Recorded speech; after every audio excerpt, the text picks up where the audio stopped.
Good morning everyone, welcome back to my channel. আশা করি সবাই ভালো আছেন, আমরাও ভালো আছি। আজ সোমবার আর এখন ঘড়িতে বাজে প্রায় 9:30 মতো। চলুন একটু বাইরে গিয়ে দেখি যে আমার গাছগুলো কেমন আছে। আসলে রাত্রেবেলায় বেশ ঠান্ডা বেড়ে যায়, তো তাই ভাবছিলাম যে গাছগুলো না মরে যায় ঠান্ডায়।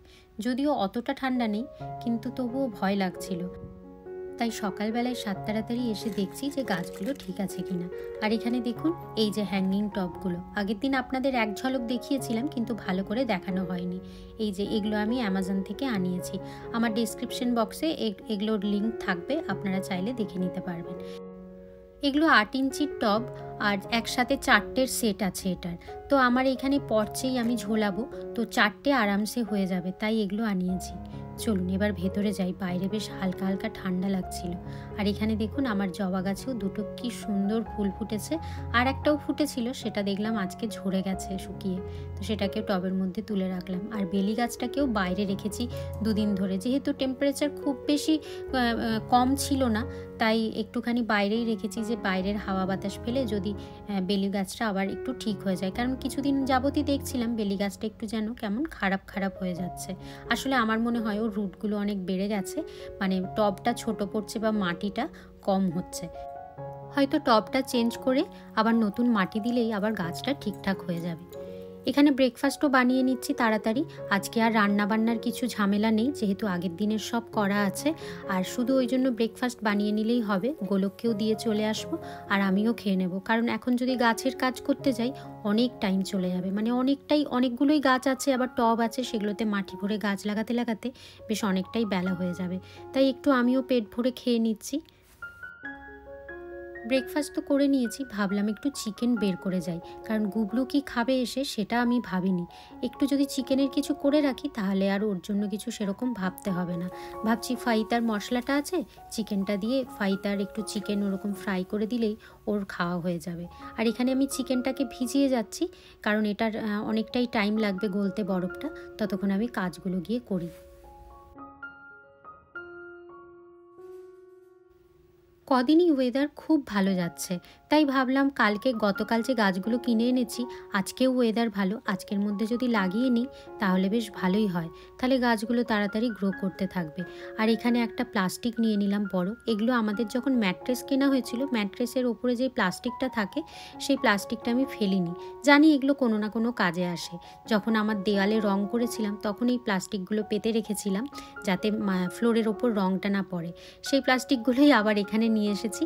ভাবছি এখানে মাটিগুলো মিশিয়ে নেব।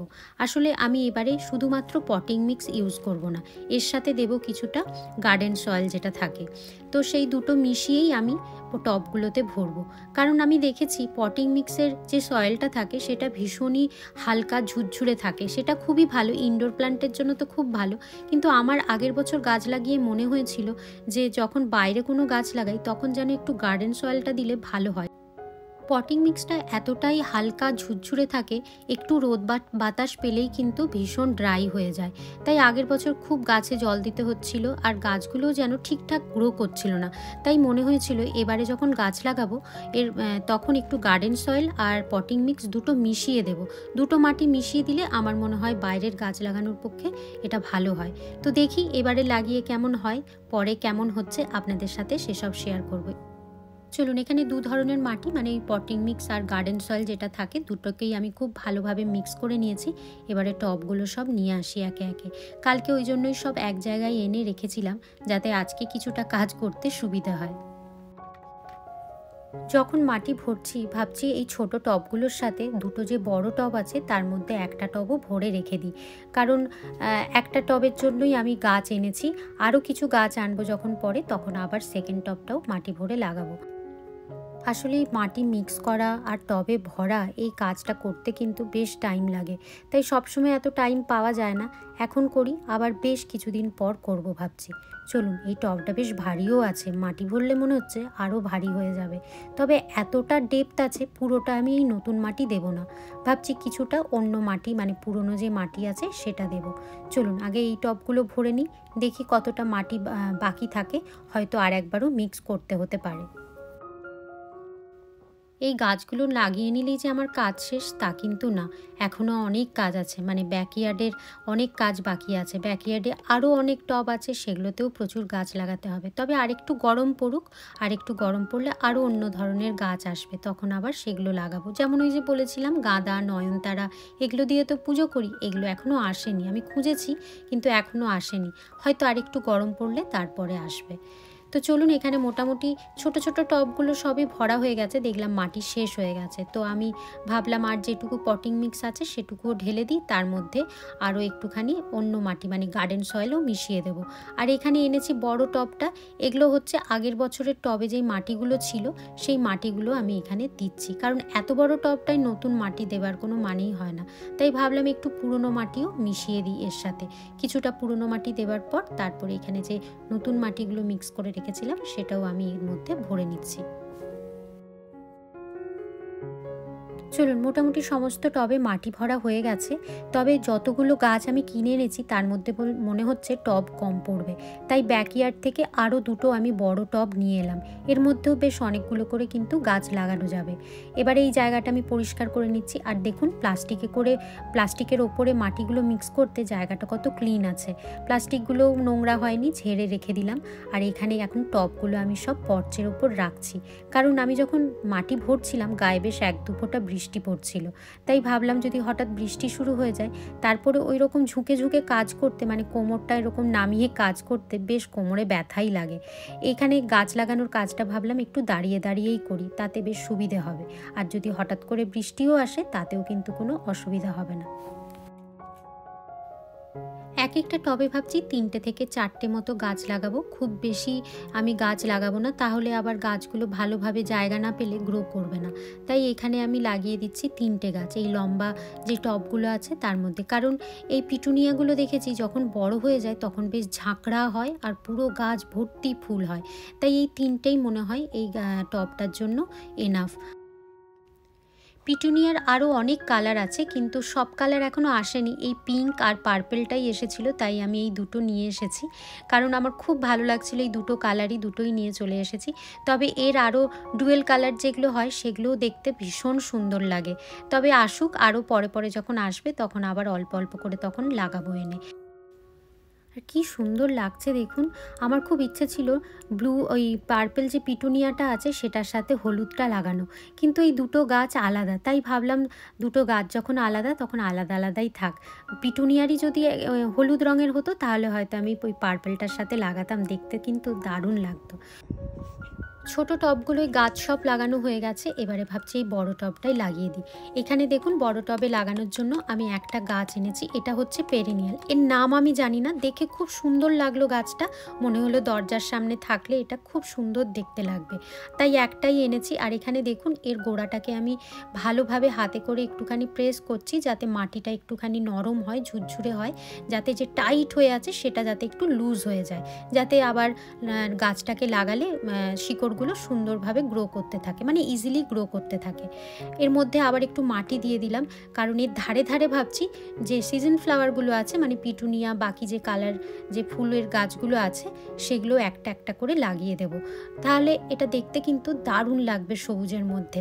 প্রত্যেকটা কালারেরই একটা একটা দেখুন আমি এখানে লাগিয়ে দিচ্ছি, একটা পিঙ্কের লাগালাম, একটা পার্পেল আছে, ওইদিকে একটা ইয়েলো আছে, দেখতে কিন্তু সুন্দর লাগবে। যখন গাছগুলো গ্রো করে যাবে, বেশ ঝাঁকড়া হয়ে ফুল হবে, তখন কিন্তু দারুণ লাগবে দেখতে।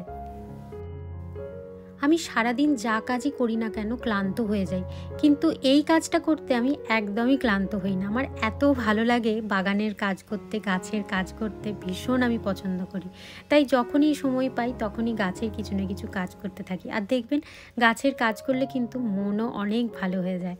আর দেখুন আমার সব টবগুলো কিন্তু রেডি হয়ে গেছে। ফুলগুলো কি সুন্দর লাগছে দেখুন। আমি শুধু ইমেজিন করছি যখন এগুলো গ্রো করবে আর এক ঝাঁকড়া করে ফুল হবে তখন আরও কত সুন্দর দেখতে লাগবে। ব্যালকনিটা তখন পুরো চেঞ্জই হয়ে যাবে আমার। চলুন এবার টবগুলো জায়গায় জায়গায় ভালো করে রেখে দিই। লম্বা লম্বা যেই টবগুলো আছে সেগুলো এখানেই রেখে দিলাম সামনে, আর যে ঝোলানোর টবগুলো আছে সেগুলোকেও নিচে রেখেছি। সেগুলোকেও এখনও কিন্তু আমি ঝোলাইনি, কারণ গাছগুলো আগে একটু গ্রো করুক তারপরে ঝোলাবো। আর তাছাড়া যেখানে ঝোলাবো সেই হুকগুলোও কিন্তু এখনও লাগানো হয়নি। আর এখানে বড় টবটা সামনেই রেখে দিয়েছি, এটাও দেখতে কিন্তু এখানে বেশ ভালো লাগছে। দেখুন সব মোটামুটি গাছ লাগানো হয়ে গেছে। এখনই দেখতে এত সুন্দর লাগছে, ভাবছি যখন গাছগুলো আরও গ্রো করবে তখন কত সুন্দরই না লাগবে।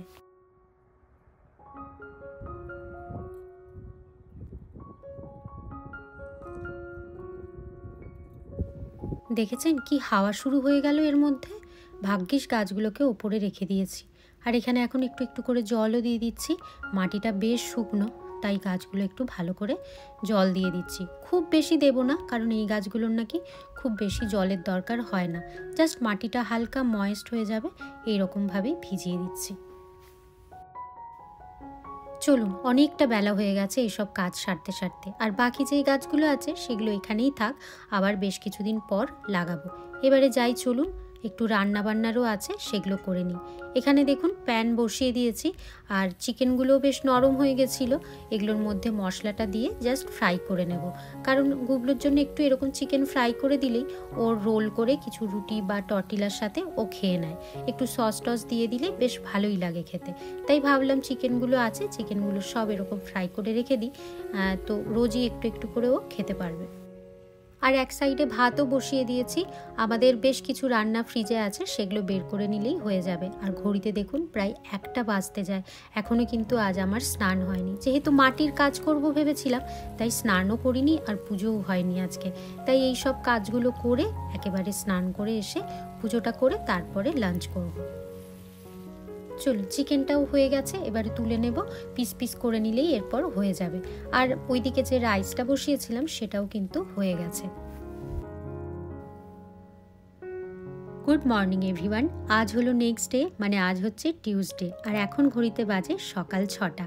আর আকাশটা দেখুন কি অপূর্ব লাগছে, তাই ভাবলাম আপনাদের সাথেও শেয়ার করি। আজকে মেঘলা মেঘলাই থাকবে, কিন্তু এখনও সূর্য ওঠেনি। সূর্য উঠবো উঠবো করছে, তার আভাটাই আকাশের মধ্যে ছড়িয়ে পড়েছে। গুবলুকে স্কুলে দিয়ে চলে এসেছি, বেশ অনেকক্ষণ হয়ে গেছে। এসে আমারও কিছু কাজ ছিল ল্যাপটপের, সেগুলো সেরে এখন ভাবছি জামা কাপড়গুলো কাচতে দেবো। জামা কাপড় কাচতে কি দেবো, দেখছি ড্রায়ারের মধ্যে এক তো জামা কাপড় ভর্তি পড়ে আছে, সেগুলোকেই আগে বের করে রাখলাম, তারপরে কাচতে দেবো। চলুন, এই যে দেখুন পুরো বাস্কেটটা কীরকম ভরে গেছে। 2-3 দিনেই একদম পুরো ভরে যায়। আগের দিনেই ভালো ছিল, মানে আগেকার দিনেই যখন ছোটোবেলায় আমরা ছিলাম, রোজকার জামা কাপড় রোজকার কাচা হয়ে যেত, এত আর ঝামেলা থাকতো না। কিন্তু এই যে রোজ কাচি না, কিন্তু যখন কাচতে হয় বা যখন ফোল্ড করতে হয় তখন একসাথে এত জিনিস। আরও দেখুন এই বাস্কেটে এমন কিছু জামা কাপড় আছে যেগুলো ওয়াশারে দেয়া যাবে না, তাই ভাবলাম এগুলো হাতেই কেচে নিই। আর এগুলোতে আছে আমার ব্লাউজ আছে, গোলকের পাঞ্জাবি আছে, কারণ আমার খুব ভয় লাগে ইন্ডিয়ান যেসব জামা কাপড়গুলো থাকে যেগুলো আমরা দেশ থেকে আনি, সেগুলো থেকে মাঝে মধ্যেই দেখেছি খুব রং ওঠে। যেহেতু একটু রঙিন হয় আর এগুলো থেকে রং ওঠার সম্ভাবনা থাকে, তাই আমি এগুলো ওয়াশারে দিই না, এগুলো হাতেই টুকটাক কেচে নিই। আর যেহেতু ভালো জামা কাপড়, তাই ওই ডিটারজেন্ট দিয়ে ওয়াশারে দিলে অনেক সময় নষ্টও হয়ে যায়। এগুলো আমি কি করি, একটু শ্যাম্পু দিয়ে হাতেই কেচে নিই, কারণ নোংরা তো খুব হয় না, একটু যা ঘামের গন্ধই হয়। ব্যাস ওগুলোকে একটুখানি ওই শ্যাম্পু দিয়ে কেচে নিলেই কিন্তু হয়ে যায়। আর অনেক দিন ধরে আমার এই বেডশিটটা কেচে রাখা ছিল, কিছুতেই আর আয়রন করা হচ্ছিল না। এমনিই জামা কাপড় আয়রন করতে ইচ্ছা করে না, আবার বেডশিট, তাই অনেক দিন ধরে পড়েছিল। ভাবলাম আজকে একটু সময় আছে হাতে, সকাল সকাল কাজ শুরু করেছি, তাই ভাবলাম বেডশিটটাকে একটু একদম আয়রন করে ভালো করে গুছিয়ে রেখে দিই।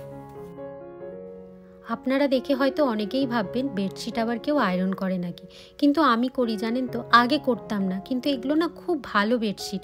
আর বেডশিট আয়রন করে ইউজ করলে দেখেছি অনেক দিন ধরে থাকে, মানে বছরের পর বছর চলবে।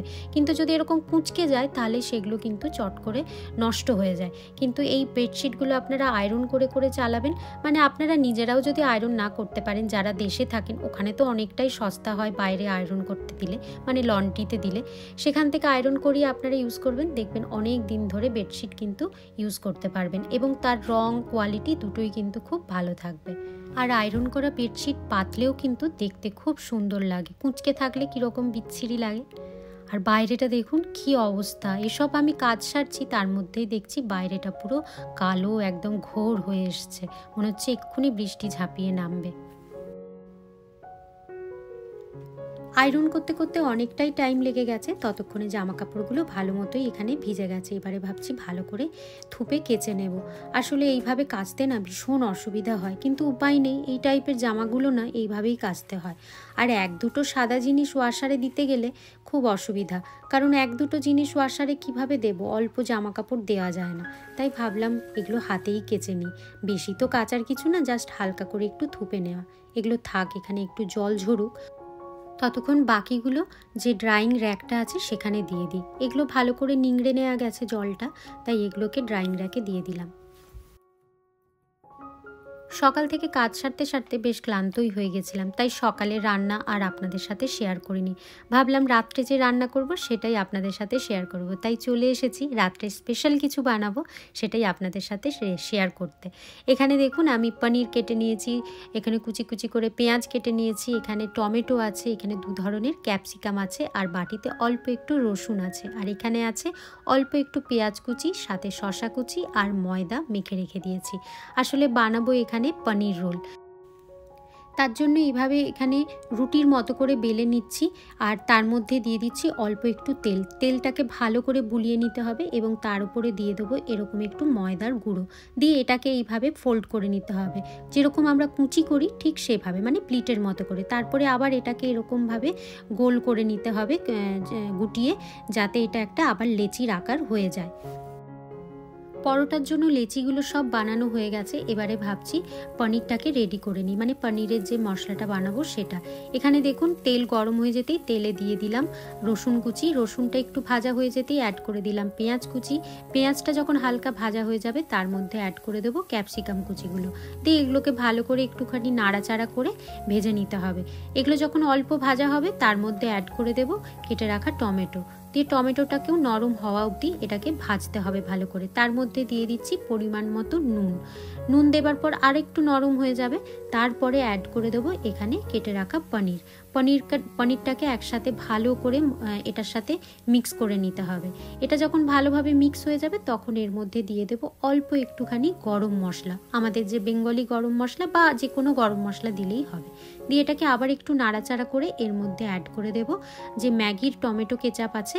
ঝালটা ইউজ করলে বেশি ভালো হয়, খেতে ভালো লাগে, তবে বাচ্চারা খেতে পারে না, তার জন্য ঝাল ছাড়াটাও ইউজ করতে পারেন। দিয়ে মিক্স করে নেবার পর একদম লাস্টে অ্যাড করে দেবো অল্প একটু ক্রিম, যে ফ্রেশ ক্রিম হয় সেই ক্রিম দেবার পর এটাকে নাড়াচাড়া করে ব্যাস এটা কিন্তু রেডি। এবারে চলুন পরোটাটা বানিয়ে নিই। এখানে দেখুন লেচিগুলো বানিয়ে রেখেছিলাম, সেগুলোকে আবার কিন্তু এরকম রুটির আকারে বেলে নিতে হবে। আপনারা চাইলে ঘিতেও ভাজতে পারেন, আমি এখানে সাদা তেলে ভাজছি। প্রথমে রুটিটাকে এইভাবে আমি সেকে নিলাম, সেকে নেবার পর আমি এর মধ্যে তেল দিয়ে এপিট ওপিট করে চেপে চেপে ভালোভাবে ভেজে নিচ্ছি, যাতে এটা ভাজতে ভাজতে এটার যে লেয়ারটা বানিয়েছি সেটা আস্তে আস্তে বেরিয়ে আসে। এখানে দেখুন লেয়ারটা আস্তে আস্তে বোঝা যাচ্ছে, আর এই লেয়ারটার জন্যই খেতে এটা বেশি ভালো লাগে। এবারে আমার কাছে একটা গ্রিন চাটনি আছে, মানে কোরিয়ান্ডার চাটনি আছে, আপনারা চাইলে বাড়িতেও বানাতে পারেন। আমি এটা বাইরে থেকে কিনে, মানে দোকান থেকে কিনে এনেছি, সেটাই দিয়ে দিলাম ওপরে। তার উপরে দিয়ে দিলাম পনিরের মশলাটা, পনিরের মশলার উপরে দিয়ে দিচ্ছি অল্প একটু শসা কুচি আর পেঁয়াজ কুচি, আবার তার উপরে দিয়ে দিচ্ছি অল্প একটু চাট মশলা, ব্যাস। এবারে এটাকে যে রোলের মতো করে নিলেই হয়ে যাবে, মানে রোল করে নিলেই হয়ে যাবে। এটা কিন্তু খেতে দারুণ হয়েছিল, আপনারা বাড়িতে অবশ্যই একবার ট্রাই করতে পারেন। আর এত চটজলদি হয়ে গেছিলো যে কি বলবো, পনিরটা বানাতে বেশি সময়ই লাগেনি। তো চলুন আপনাদের কেমন লাগলো এটা আমাকে কিন্তু অবশ্যই কমেন্ট করে জানাবেন। ব্লগটা তাহলে আজকে এখানেই শেষ করি। আপনারা সবাই খুব খুব ভালো থাকবেন, সুস্থ থাকবেন। দেখা হবে আবার একটা পরের ব্লগে। আর আমার ব্লগটা ভালো লাগলে অবশ্যই একটা কমেন্ট, লাইক আর শেয়ার করে দেবেন। যারা নতুন বন্ধু অবশ্যই সাবস্ক্রাইব করে দেবেন। আজকের মতো বাই বাই।